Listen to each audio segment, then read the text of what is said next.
amanti felici fanno un solo pane, una sola goccia di luna nell'erba. Lasciano, camminando, due ombre che si uniscono. Lasciano un solo sole, vuoto, in un letto. Di tutte le verità scelsero il giorno.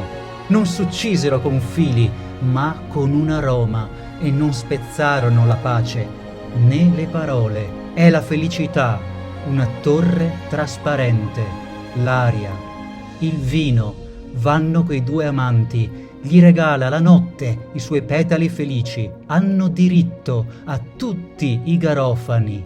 Due amanti felici non han fine né morte, nascono e muoiono più volte, vivendo hanno l'eternità della natura.